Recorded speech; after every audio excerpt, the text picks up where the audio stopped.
नमस्कार रसिक श्रोते हो. आपल्या साहित्य जगताची सफर साहित्य रसच्या नव्या कोऱ्या एपिसोडमध्ये आपल्या सगळ्यांचं मनपूर्वक स्वागत.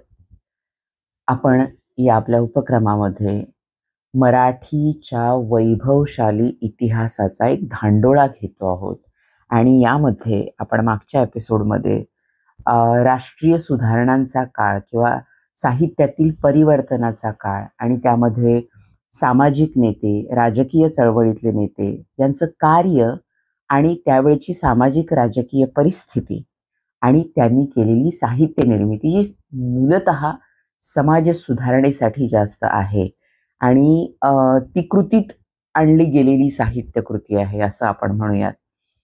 तर हा भाग सुरू होता, पण त्यावेळी इतर साहित्य निर्माण होत नव्हतं का? तर तसं अजिबात नाही.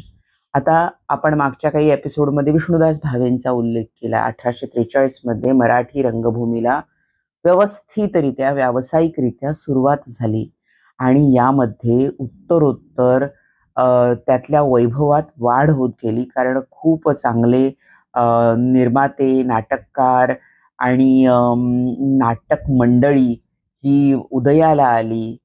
आपल्याला सगळ्यांना बालगंधर्व वगैरे सगळी जण माहीत आहेत यातली. तर त्याची सुरुवात जी होती ती विष्णुदास भावेंनी केली. व्यवस्थित रंगमंचावर नाटकांचं सादरीकरण, तिकीटं लावून वगैरे या पद्धतीनं सुव्यवस्थितपणा आला व्यावसायिक नाटकांमध्ये. आणि यामध्ये मराठी रंगभूमीच्या उदयामध्ये आता फक्त त्यामध्ये असं नव्हतं की फक्त पौराणिक विषय घेऊन नाटकांची रचना केली किंवा काय, तर त्यावेळची सामाजिक परिस्थिती, त्यावेळचे सामाजिक प्रश्न, या प्रश्नांना घेऊन सुद्धा नाटककारांनी नाटकं लिहिलेली आहेत. आणि जरी विषय जरी पौराणिक असला तरी त्यामध्ये आत्ताचा राजकीय बडग्याचा म्हणजे राजकीय जो काही अरेरावी असते त्याबद्दलचा वर्णन किंवा त्याबद्दलचं काही सांगायचं असेल, मत व्यक्त करायचं असेल, तर ते पौराणिक नाटकाच्या आशयातून सुद्धा या मंडळींनी व्यक्त केलेलं आहे. कीचकवध वगैरे सारखी नाटकं जर आपण विचारात घेतली तर हा भाग आपल्याला लक्षात येईल की त्यावेळच्या सामाजिक परिस्थितीचा उहापोह त्यांनी पौराणिक पद्धतीनं कसा मांडलेला आहे याबद्दल वगैरे. तर मनोरंजन आणि समाज प्रबोधन हे दोन्ही भाग नाटकांमध्ये असायचे मुख्यतः. आणि त्यावेळच्या नाटकांना संगीत, नाट्य संगीत हा एक खूप मोठा सौंदर्यपूर्ण भाग आहे आपल्या मराठी संगीतातील. म्हणूया एक फार मोठा भाग हा नाट्यसंगीताला त्यावेळी दिला गेलेला आहे, कारण नाट्यसंगीतामध्ये रागदारी आली आणि त्या पात्राच्या भावभावना, प्रसंगातल्या भावभावना आणि या सगळ्यातून नाट्यगीतं आली आणि त्याला एक रागदारी.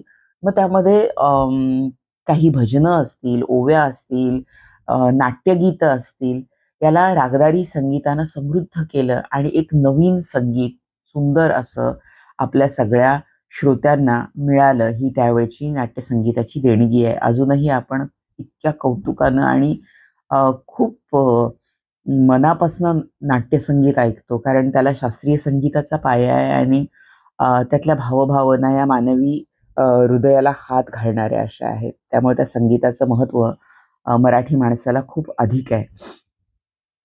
तर यावेळची नाटकं जी स्वातंत्र्यपूर्व काळातली आता आपण म्हणूयात 1920व्या शतकाच्या सुरुवातीला वगैरे, तर या नाटकांमध्ये संगीत प्रधान नाटकं असायची. गाणी, अभंग, भक्तिगीतं ही सगळी रागदारीमध्ये गायली जायची आणि त्याचा खूप मोठा पगडा आपल्या मराठी इतर संगीतावरही आहे.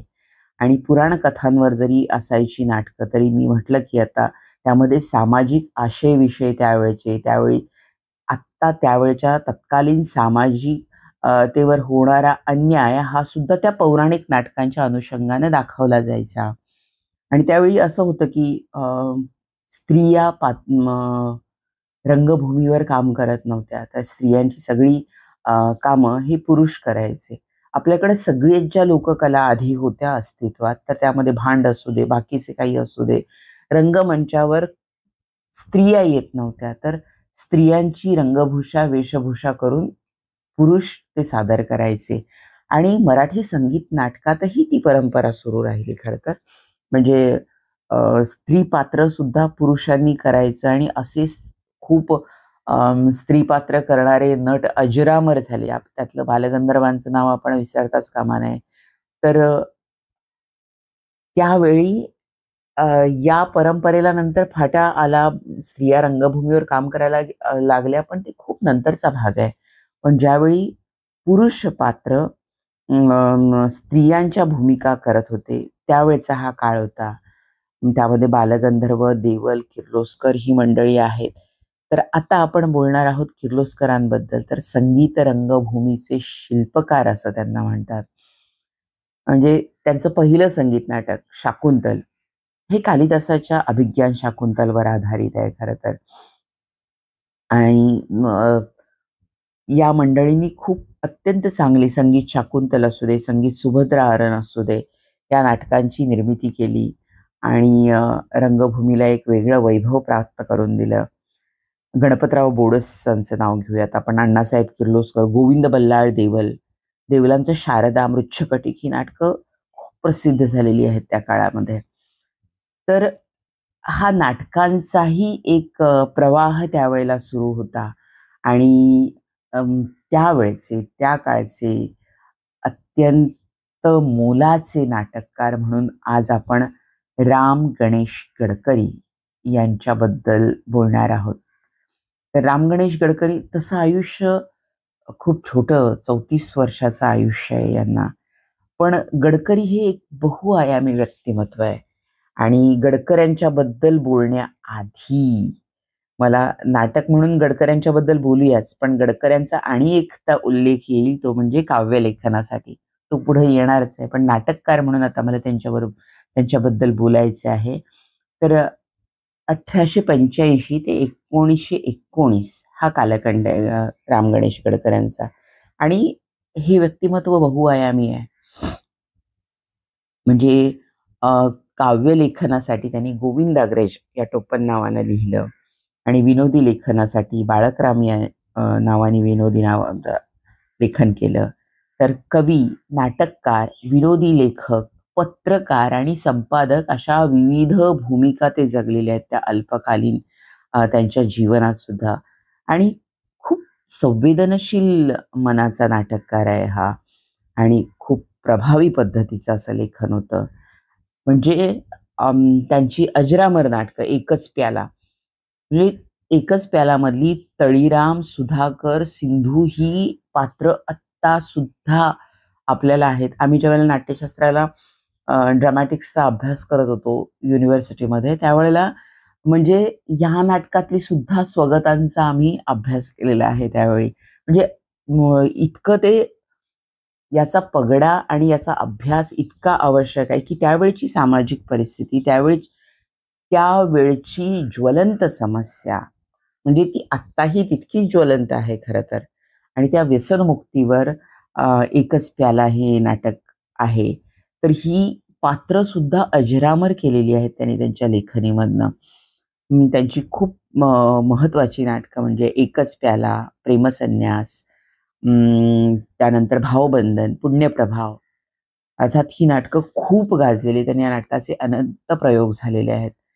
त्यांचा राजसन्यास आणि वेड्यांचा बाजार ही अपूर्ण राहिलेली नाटकं आहेत त्यांची. ती पूर्ण करू शकली नाहीत त्यांच्या हयातीमध्ये. तर गोविंदाग्रज किंवा जे आपण बाळकराम म्हणू किंवा राम गणेश गडकरी यांनी बहुआयामी व्यक्तिमत्व म्हणजे पत्रकारितेमध्ये सुद्धा केलेलं आहे त्यांनी. लोकमित्र, सुधारकमध्ये त्यांचं लेखन होतं आणि रंगभूमी नावाच्या मासिकातून त्यांनी लेखन केलं होतं. वृत्तपत्रातून, नियतकालिकांमधून लेखन केलं होतं. असं हे बहुआयामी व्यक्तिमत्व होतं. तर राम गणेश गडकरींची कविताही आपण एखादी वाचणार आहोत यानंतर. पण वयाच्या खूप कमी याच्यामध्ये 34व्या वर्षी गेले. पण नाटकात तात्विकता आणि सामाजिक दृष्टिकोन देऊन गेलेला असा हा नाट्यलेखक आहे आणि खूप महत्त्वाचं स्थान आहे त्यांना. आणि एक म्हणजे विनोदी काव्यलेखन सुद्धा त्यांनी केलं असलं तरी विनोदी विनोदामध्ये एक उच्चतम विनोदाचा दर्जा त्यांच्या लेखनात आढळतो आणि त्यांच्या कविताही खूप सुंदर आहेत. कविताचा संग्रहही त्यांच्या खूप सुंदर आहे. पण त्यावेळी या सामाजिक सुधारणेच्या काळात, या राष्ट्रभक्तीच्या काळात, या साऱ्या उथल-पुथल म्हणूया आपण, की खूप काही बदलत असताना अखंड भारतात, विशेषतः महाराष्ट्रात या सगळे बदल घडत असताना या नाटककारांनी केलेलं कार्य हे मोठं आहे. आता नाटककार हे कवीही आहेत. मग त्यावेळेला नाटक होत होतं, रंगमंचीय आविष्कार होत होते उत्तम, उत्तम. पण त्यावेळी फक्त सुधारणा आणि हाच भाग होत होता का? तर अजिबात नाही. काही सुंदर, भावपूर्ण आणि अतिशय निसर्गाच्या जवळ जाऊन किंवा मानवी मनाचा खूप सुंदर उलगडा करणारी काव्यलेखन करणारी मंडळीही या काळात अस्तित्वात आलेली आहेत. आपण मागच्या वेळेला रेव्हरंड टिळकांचा उल्लेख केला, की अतिशय भावनाशील आणि सुंदर लेखन केलं. त्यांनी ख्रिस्तायन हा काव्यसंग्रह लिहिला. पण त्यांचा प्रभाव असणारे किंवा आपण म्हणूया त्याचबरोबर खूप महत्त्वाचं काव्यक्षेत्रातलं नाव घ्यायचं असेल तर केशवसुतांचा उल्लेख केल्या वाचून आपल्याला पुढे जाताच येत नाही.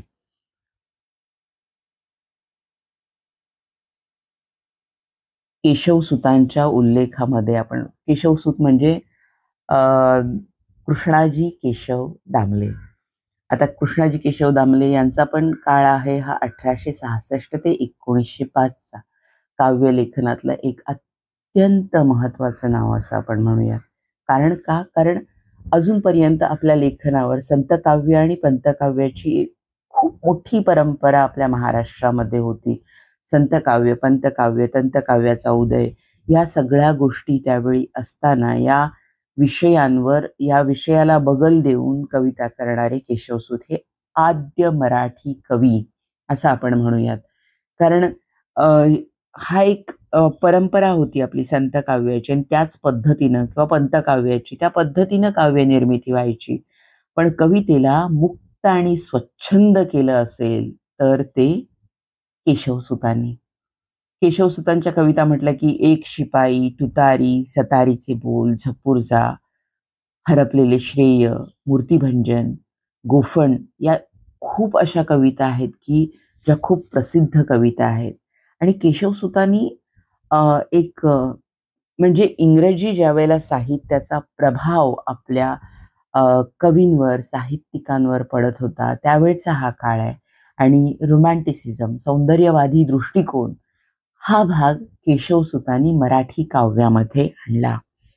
वर्ड्सवर्थ, शेली, किट्स या महान इंग्रजी कवींचा प्रभाव त्यांच्या लेखनावर आहे. आणि इंग्रजीतला सॉनेट्स हा काव्यप्रकार त्यांनी सुनीत म्हणून मराठीमध्ये आणला. केशवसुतांना मराठीतले आधुनिक मराठी काव्याचे प्रवर्तक असं आपण म्हणतो. म्हणजे रत्नावली मासिकाचे संपादक होते नारायण नरसिंह फडणीस. यांनी खरं तर त्यांच्या सूचनेवरून केशवसूत या नावाने ते लिहायला लागले, कृष्णाजी केशव दामले. आणि अतिशय प्रभावी कविता त्या काळात त्यांनी निर्मिलेल्या आहेत. आणि केशवसूतांना खरोखरच आपण आद्य मराठी कवी म्हणून वंदन करूया आणि पुढे सरकूया. तर त्यांचं 4च ओळी त्यांच्या कवितेच्या, एक तुतारी द्या मज आणून, फुंकीन मीजी स्वप्राणाने, भेदून टाकीने सगळी गगने, दीर्घ तिच्या त्या किंकाळीने, अशी तुतारी द्या मज लागून. म्हणजे त्यांच्या काव्यात एक तडफदारपणा सुद्धा आहे, एक सत्य आहे. झपूर्झा या त्यांच्या कवितेबद्दल खूप लोकांनी खूप काही लिहिलेलं आहे की त्या कवितेमध्ये सांख्य सिद्धांत मांडलेला आहे त्या कवितेमध्ये. आता आपल्याला वेळ असता तर आपण ती कविताही वाचन केली असती. पण आपण पुढं सरकूया केशवसूतांना वंदन करून. या केशवसूतांचा लेखनाचा प्रभाव हा त्यावेळच्या कवींच्यावर होता. त्यामध्ये महत्त्वाचे कवी म्हणजे बालकवी. बालकवीं वाचून आपण पुढं जाऊच शकत नाही. कारण माझ्या लहानपणी माझं बालपण सगळं कोकणात गेलेलं आहे. कोकणातल्या निसर्गरम्य वातावरणात ज्यावेळेला कोकणात कोकण रेल्वे पोहोचली नव्हती आपल्या तळ कोकणामध्ये, त्यावेळी की ज्यावेळी पायी रस्ते आणि गावात एकदाच एस-टी नावाचा प्रकार एकदाच येणं आणि पायवाटांनी चालत राहणं, डोंगरमाथ्यावरनं किंवा याच्यातून खडबडीत पाऊलवाटांनी येणं आणि आजूबाजूला अत्यंत सुंदर हिरवंगार रान असणं किंवा खळाळते ओढे, निर्झर असणं, उंचच उंच झाडं, झाडावरून खाली लोंबणारे साप सुद्धा त्यातल्या सौंदर्याचा एक भाग होते असं मला वाटतंय. आणि अशा या सौंदर्य त्यावेळी म्हणजे त्या लहानपणात ज्यावेळेला आम्ही बालकवींच्या कविता वाचल्या, त्यावेळेला त्या कवितांचा प्रभाव आमच्यावर प्रचंड होता. खूप लहानपणी जेव्हा काव्यलेखनाला सुरुवात झाली त्यावेळेला खरं तर बालकवींच्या निसर्ग कवितांचा पगडा माझ्यावर खूप जास्त होता असं मला नक्की सांगावं वाटतं. कारण बालकवी खूप आवडायचे, खूप म्हणजे खूप आवडायचे. आणि त्यांच्या लेखनाचा प्रभाव हा माझ्या पहिल्या सुरुवातीला लिहिलेल्या सगळ्या निसर्ग कवितांवर आहे. त्यामुळं एक विशेष जवळीक आहे बालकवींच्या लेखनाबद्दल माझ्या मनात. तर आपण बालकवींची कविता सुद्धा वाचणार आहोत आणि राम गणेश गडकरी यांची कविता सुद्धा वाचणार आहोत. तर राम गणेश गडकरींची पहिल्यांदा आपण कविता वाचूया. राम गणेश गडकरींचा नाटककार, थोर नाटककार म्हणून उल्लेख येऊन गेलेला आहे. पण कविता सुद्धा खूप सुंदर होत्या त्यांच्या. तर त्यांच्यातली एक कविता आपण चिंतातुर जंतू आपण सगळ्यांनी म्हणजे बऱ्याच जणांनी जुन्या पिढीतल्यांनी ऐकली आहे, अभ्यासली आहे, अभ्यासाला सुद्धा होती ती कविता. आणि ती कविता आपण जरा वाचन करूया. कारण एक मानसिकता असते, सातत्यानं चिंता करायला आवडणाऱ्या मंडळींची एक भरमार आहे या जगामध्ये. सगळ्याची चिंता करायची. म्हणजे खरं तर हे लोक ना मला असं वाटतं की काळजी घेत नाहीत, ते चिंता करतात. आणि चिंता करायचं व्यसन लागतं. कुठल्याही गोष्टीची, ज्या म्हणजे कुठल्या गोष्टी ज्या बाबी आपल्या हातात नसतात ना, बहुधा त्याच विषयांची चिंता ते लोक जास्त करतात. अशी माणसं म्हणजे काहीही घटना असू दे त्याची चिंता करायची. आयुष्यातला बराचसा वेळ अशी लोक चिंता करण्यात घालवतात. तर चिंतातुर जंतू ही एक कविता मला राम गणेश गडकरींची वाचावी वाटते. त्यानंतर मी बालकवींची माझी आवडती कविता त्या कवितेचं वाचन करेन मी. चिंतातुर जंतू. आता यामध्ये या चिंतातुर जंतूंना काय म्हणायचं म्हणजे त्या माणसांचं बोलणं ऐकलं की डोक्याला प्रचंड त्रास होतो. काहीतरी असं बोलून जावं असं वाटतं की त्यांनी मेलेलं बरं. असं नका आता आयुष्यात राहू असं तुम्ही, की हे आजूबाजूचं सगळं वातावरण नका खराब करू असं मनापासून म्हणावं असं वाटतं. पण आपण म्हणत नाही. तर हा जो भाग आहे ना, आता या कवितेमधली म्हणजे 2/3 आहे कडव्यातलं ते लेखन आहे. ते त्या चिंतातुर जंतूविषयी आहे आणि त्याबद्दल त्याला काय म्हणावं हे म्हणजे 1/3 आहे. हा भाग आहे जो 1/4 भाग आहे तो त्याला उत्तर म्हणून म्हणूयात आपण. अशा पद्धतीनं हे लेखन आहे. तर आपण या वाचनाला सुरुवात करूया. छोटीशी कविता आहे पण सुंदर कविता आहे. एक माणसातली मूलभूत मानसिकता सांगण्याची कविता आहे. चिंतातुर जंतू.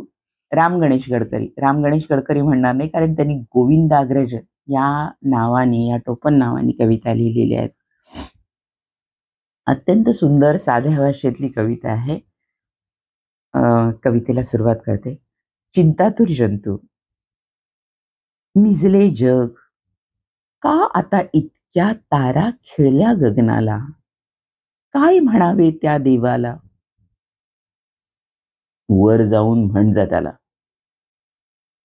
तेज रवीचे फुकट सांडते उजाड माळावर उघड्या, उधळणूकही बघवत नाही, डोळे फोडून घेच गड्या. हिरवी पाने उगाच केली झाडांवर इतकी काही, मातीत त्यांचे काय होत असे, मातीस मिळूनी जा पाही. पुराबरोबर फुकटावारी पाणी हे वाहून जात. काय करावे जीव तळमळे, उडी टाकत्या पुरात. ही जीवांची इतकी गर्दी आहे का रास्त, भरती मूर्खांचीच होत ना, एक तूची होसी जास्त. देवा, तो विश्वसंसार राहू द्या राहिला तरी, या चिंतातुर जंतूंना एकदा मुक्ती द्या परी. खरोखर म्हणजे चिंतातुर जंतू या कवितेतून ही माणसं किती निराशावादी बोलत असतात आणि उगीचच ज्या गोष्टी आहेत त्या स्वीकारण्याचं त्यांच्यामध्ये कधीही धाडस नसतं म्हणूया, किंवा तो मोकळेपणा नसतो आणि सतत कुठल्या ना कुठल्या तरी गोष्टीची चिंता करणं हा त्यांचा स्वभाव असतो. त्या स्वभावावर नेमकं बोट राम गणेश गडकरींनी ठेवलेलं आहे. तर त्यांची ही एक कविता प्रातिनिधिक स्वरूपात मी वाचली. पण मला मुख्य म्हणजे बालकवींची कविता, जी आपल्या सगळ्यांना माहिती आहे आणि जी सगळ्यांच्या खूप जवळची कविता आहे. कारण भावना,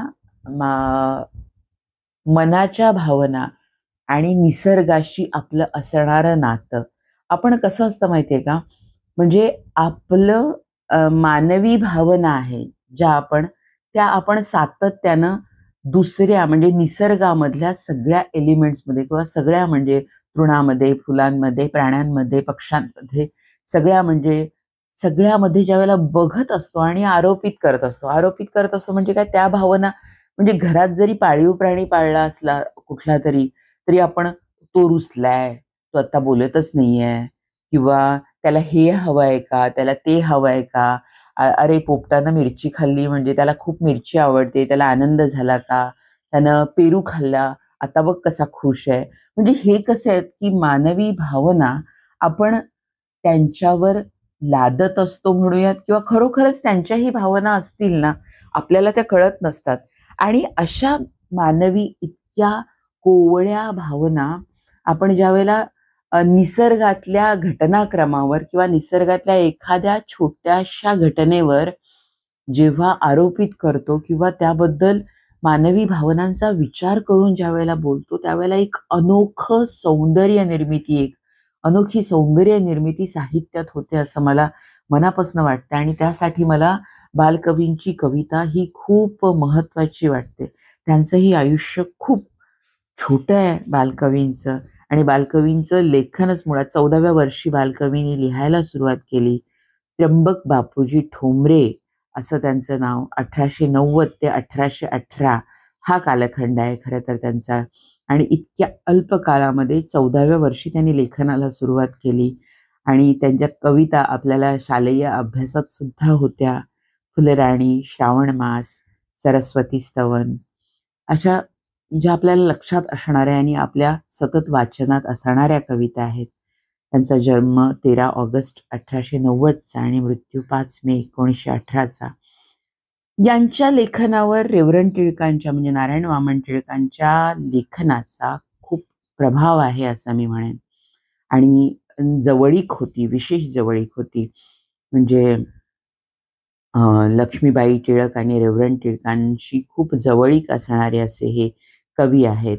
आणि त्यांचं वास्तव्यात सहवासही यांना लाभलेला आहे बालकवींना. तर अशा या बालकवींची फुलेराणी ही कविता मला अत्यंत आवडती कविता आहे. आणि एक छोटी घटना एक कवी इतक्या सुंदर पद्धतीनं ती किती भव्य आणि सौंदर्यपूर्ण करू शकतो, त्याचं एक उत्तम उदाहरण आहे हे. आणि एक निरीक्षण असतं, जे देखे कवी ते न देखे रवी म्हणतात. म्हणजे जे सूर्यालाही दिसत नाही ते कवीला दिसत असतं. कारण कवी एक सत्य छोटंसं शोधतो आणि त्याच्या भोवती आपला कल्पना विलास मांडतो सगळा, आणि त्यातनं एक सृजनात्मक निर्मिती तो करत असतो. तर अशी ही फुलराणी कविता बालकवींची. तर फुलराणी, ती फुलराणी बालकवी. हिरवे हिरवे गार गालीचे हरित तृणाच्या मखमालीचे, त्या सुंदर मखमालीवरती फुलराणी ती खेळत होती. गोड निळ्या वातावरणात अव्याज मने होती डोलत. प्रणय चंचला त्या भ्रुलीला अवगत नव्हत्या कुमारिकेला. आईच्या मांडीवर बसुनी झोके घ्यावे गावी गाणी, त्याहून ठावे काय तियेला साध्या भोळ्या फुलराणीला. पुरा विनोदी संध्यावात डोल डोलवी हिरवे शेत, तोच एकदा हसता आला चुंबून म्हणे फुलराणीला. छानी माझी सोनुकली ती कुणाकडे ग पाहत होती. कोण बरे त्या संध्येतून हळूच पाहते डोकावून. तो रविकर का गोजीरवाणा आवडला आमच्या राणींना. लाज लाजली त्या वचनांनी साधी भोळी ती फुलराणी. आंदोली संध्येच्या बसुनी झोके झोके घेते रजनी. त्या रजनीचे नेत्र विलोल नभी चमकती ते ग्रह गोल. जादू टोणा त्यांनी केला चैन पडेना फुलराणीला. निजली शेते निजले रान, निजले प्राणी थोर लहान. अजुनी जागी फुलराणीही आज कशी ताळ्यावर नाही. लागेना डोळ्यांशी डोळा काय झाले फुलराणीला. या कुंजातून त्या कुंजातून इवल्याशा या दिवट्या लावून मध्यरात्रीच्या निवांत समयी खेळ खेळते वनदेवीही. त्या देवीला ओव्या सुंदर निर्झर गातो त्या तालावर. झुलून राहिले सगळे रान स्वप्न संगमी दंग होऊन. प्रणय चिंतनी विलीन वृत्ती कुमारिका ही डोलत होती. डुलता डुलता गुंग होऊनी स्वप्ने पाही मग फुलराणी. कुणी कुणाला आकाशात प्रणय गायने होते गात. हळूच मागुनी आले कोण कुणी कुणादे चुंबनदान. प्रणय खेळ हे पाहून चित्ती विरहार्था फुलराणी होती. तो व्योमीच्या प्रेमदेवता वाऱ्यावरती फिरता फिरता हळूच आल्या उतरून खाली. फुलराणीसह करण्या केली परस्परांना खुणवून नयनी. त्या बदल्या ही आमची राणी. स्वर्गभूमीचा जुळवित हात नाच नाचतो प्रभातवात. खेळून दमल्या त्या ग्रहमाला हळूहळू लागती लपावयाला. आकाशीची गंभीर शांती मंद मंद ये अवनीवरती. विरू लागले संशय जाल संपत ये विरहाचा काल. शुभ्र धुक्याचे वस्त्र लेवुनी हर्ष निर्भरा नटली अवनी. स्वप्न संगमी रंगत होती तरीही अजुनी फुलराणी ती. तेजोमय नव मंडप केला लख पांढरा 10 दिशाला. जिकडे तिकडे उधळीत मोती दिव्य वऱ्हाडी गगनी येती. लाल सुवर्णी झगे घालुनी हसत हसत आले कोणी.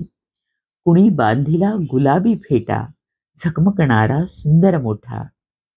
आकाशी चंडोल चालला हा वाङ्निश्चय करावयाला. हे थाटाचे लग्न कुणाचे साध्या भोळ्या फुलराणीचे. गाऊ लागले मंगल पाठ सृष्टीचे गाणारे भाट. वाजवी सनई मारुत राणा कोकिळ घे तानावर ताना. नाचू लागले भारद्वाज वाजविती निर्झर पखवाज. नवरदेव सोनेरी रविकर नवरी ही फुलराणी सुंदर. लग्न लागले सावध सारे सावध पक्षी सावध वारे. दवमय हा अंतपट फिटला भेटे रविकर फुलराणीला.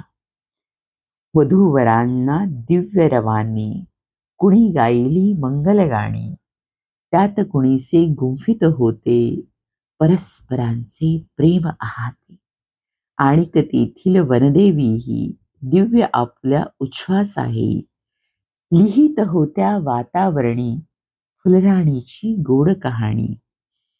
गुंतत गुंतत कवी त्या ठिकाणी, स्फूर्तीसह विहराया जाई, त्याने तर अभिषेकच केला नवगीतांनी फुलराणीला. तर मंडळी, एक छोटीशी निसर्गातली घटना, अशा अनंत हजारो घटना आपल्या भोवती घडत असतात, पण आपलं त्याकडे लक्षही नसतं, आपण ते बघतही नाही. आपण आपल्या विचाराच्या तंद्रीत, आपल्या चिंतेत आणि आपल्या कामाच्या गडबडीत वगैरे या इतक्या सौंदर्यपूर्ण घटनांकडं कधी बघतही नाही.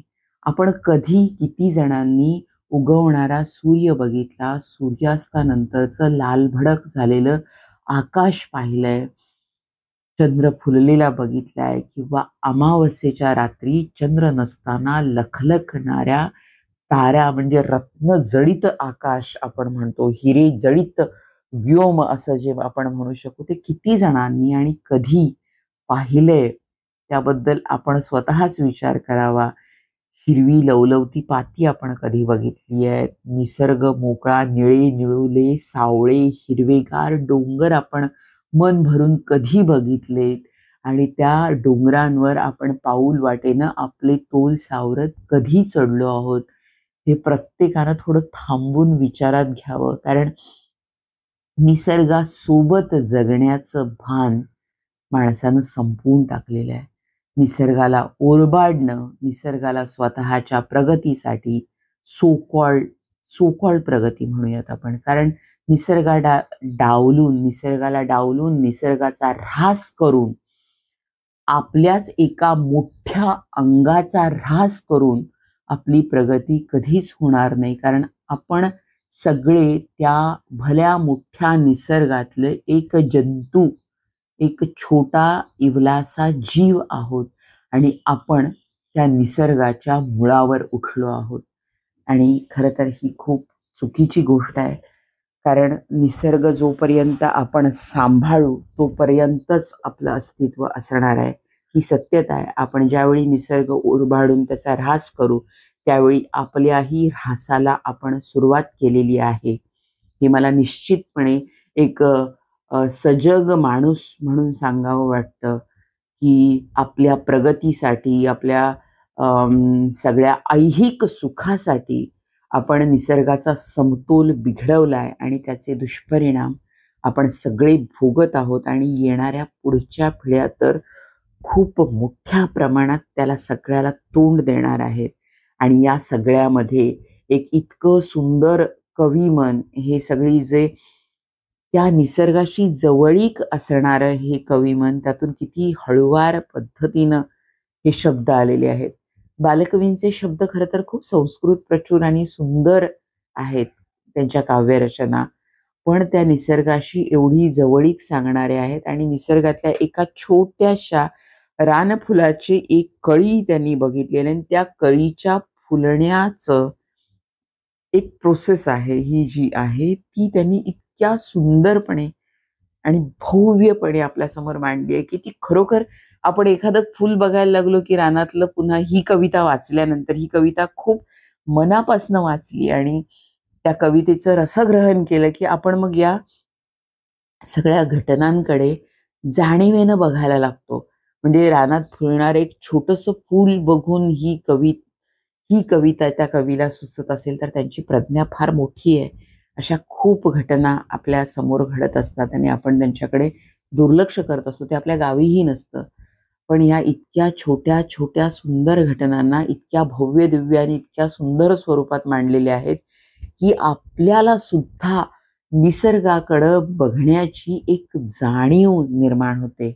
आणि खरं साहित्य तेच असतं असं मला वाटतं, की जे मानवी भावभावनांना किंवा मानवी मनाला एका उच्च पातळीवर घेऊन जातं, त्याला अधिक चांगलं माणूस बनवण्याचं जे काम आहे, जे साहित्य करतं त्याला मी साहित्याचा सगळ्यात वरच्या दर्जावर किंवा त्याला सिंहासनाधिष्ठित करते किंवा माझ्या मनाच्या सिंहासनावर ते साहित्य जास्त आरूढ होतं, जे माणसातल्या चांगल्या मानवी गुणांना वाढवतं, फुलवतं आणि माणसाचा माणूस म्हणून, मानवतावादी माणूस म्हणून जास्त विकास करतं, जे निसर्गाशी खूप जवळीक सांगतं, जे प्रत्येक गोष्टीमध्ये सौंदर्य शोधतं, अशा साहित्याला उच्च साहित्याचा दर्जा द्यावासा वाटतो, द्यायला पाहिजे. आणि तेच उच्च साहित्य असं मी म्हणेन. मानवी मनातल्या अत्यंत अधोगतीच्या भावना किंवा विकारी भावना किंवा ज्याला आपण षड्रिपू म्हणतो, की ज्याच्यामध्ये राग, लोभ, काम, क्रोध, मद, मत्सर या सगळ्या भावना जेव्हा अतिशय तीव्र होऊन काहीतरी विखारी आपण ज्या वेळेला लिहित असतो, ते विखारी साहित्य मानवी मनाला खूप उद्रेक निर्माण करून मानवी मनाच्या चिंध्या करतं, त्याला आणखी विरूप बनवतं. या लेखनापासून शक्यतो, टोकाच्या या लेखनापासून शक्यतो लांब राहायला पाहिजे, असं माझे वैयक्तिक मत आहे. आणि आपल्या संस्कृतीमध्ये धर्म, अर्थ, काम, मोक्ष या सगळ्या गोष्टींना खूप महत्वाचं स्थान आहे. हे 4 खांब आहेत जगण्याचे आणि शृंगारिकतेला सुद्धा खूप महत्त्व दिलेलं आहे. पण शृंगारिकता जेव्हा उथळपणाकडे जाते आणि लेखणी सुद्धा ती अत्यंत उथळपणानं ज्या वेळेला येते, त्यावेळेला ती प्रचंड विद्रूप होऊन जाते, असं माझं मत आहे. तर मंडळी, साहित्याबद्दल आपण जितकं बोलू तितकं कमीच आहे. आणि या आमच्या उपक्रमातून आम्ही त्यावेळच्या महत्त्वाच्या टप्प्यांवर बोलत आहोत. खूप महत्त्वाचे कवी, साहित्यकार यातनं सुटून जाणार आहेत याची जाणीवही मला आहे, कारण हा पसारा प्रचंड आहे आणि त्यातली उपलब्धता आमची म्हणजे आमची लिमिटेशन्स म्हणूया, आमच्या मर्यादा हे काम करत असताना.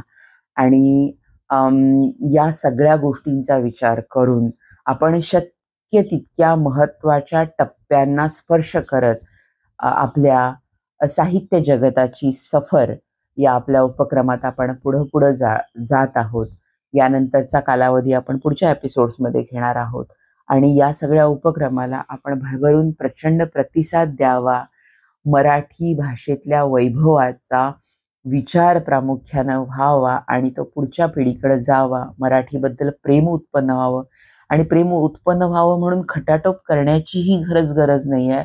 मराठी ही खूप प्रेमळ आणि सुंदर भाषा आहेच आहे आणि ते सौंदर्य थोड्या का प्रमाणात होईना पुढच्या पिढीकडे जावं, हा आमचा खूप मनापासूनचा प्रयत्न आहे. आणि या प्रयत्नाला आपण जरूर लाईक करावं, शेअर करावं आणि हो, आमच्या चॅनलला सबस्क्राईब करावं. म्हणजे आम्हाला हे काम करत असताना तुमच्या पाठिंब्यामुळे एक नवीन मनाला उभारी मिळेल आणि आमच्या कार्यात सातत्य राहील, विविधता राहील आणि चांगलं साहित्य आम्ही आपल्यापर्यंत पोहोचवू शकू. तर पुन्हा एकदा सगळ्यांना खूप खूप आभार, धन्यवाद, नमस्कार.